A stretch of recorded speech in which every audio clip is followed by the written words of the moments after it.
सामने आया है, कब तक अभी तक के प्रोसेस के बारे में? अभी डिस्कशन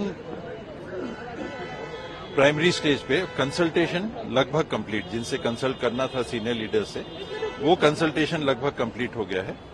जिन्होंने अपनी बात रखनी थी वो रख दी है। किसी के मन में ये था कि अच्छा हम लिख के दे देंगे, तो उनको समय दिया गया है कि आप लिख के भी दे दें। कोई और सजेशन आपके अगर छूट गए हो तो आप लिख के भी दे दें।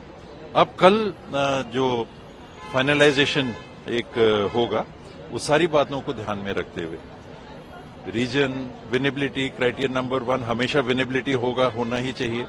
सेकंड, प्रोपोर्शनेट रिप्रेजेंटेशन, यूथ को भी होना चाहिए, लेडीज को भी होना चाहिए with in the criteria of winnability, इनका भी ध्यान देना है। फिर आजकल डेमोग्राफिक रिप्रेजेंटेशन, समाज के हिसाब से भी रिप्रेजेंटेशन।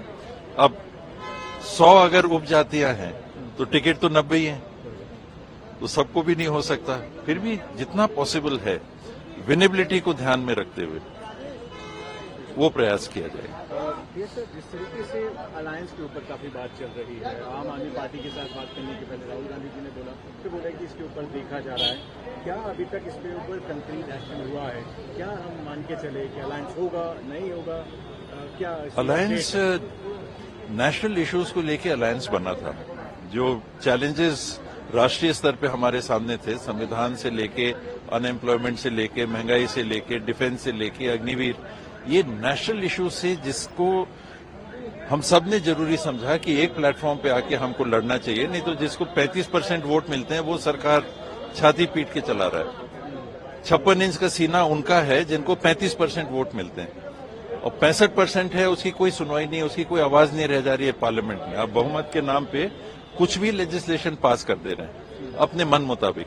राज्यों के दर्जे को आप समाप्त कर दे रहे हैं। 370 की आड़ में आपने राज्य के अस्तित्व को समाप्त कर दिया।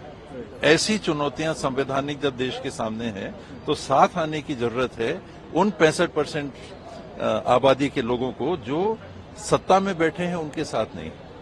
इन बातों को लेकर जब हम स्टेट में आते हैं तो वो इश्यूज सेम नहीं रह जाते, और यहाँ फिर थोड़ा फ्लेक्सिबिलिटी आ जाती है, लचीलापन आ जाता है अपने से लड़ने का।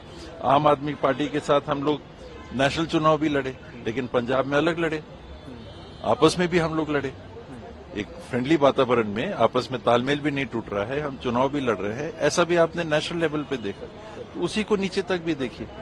हमारे संबंध कोई बिगड़ने वाले नहीं। कहीं ऐसी स्थिति बन रही है कि नहीं हमको लगता है कि सभी लड़ लो, सब लड़ लो, साथ लड़ सकते हो, पॉसिबिलिटी है क्या? Give and take, rational reasonable, कार्यकर्ताओं के भी ध्यान में रख के, उनके भी दल के, हमारे भी दल के, सबकी भावनाओं को भी ध्यान में रख के प्रैक्टिकली हो सकता है क्या? होगा तो करेंगे। फ्रेंडली फाइट की एक्सपेक्टेशन है, जो आपने जिस चीज का अभी एग्जांपल दिया। नेशनल कॉन्फ्रेंस के साथ तो 5-6 फ्रेंडली फाइट हुई। जम्मू कश्मीर में अलायंस भी है, 5-6 सीट में फ्रेंडली फाइट भी है।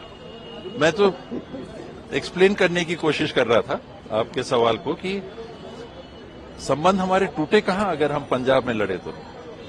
एक दूसरे के साथ सामने सामने हम लोग लड़े, हमारे जीते आपके जीते, लेकिन संबंध तो नहीं टूटे।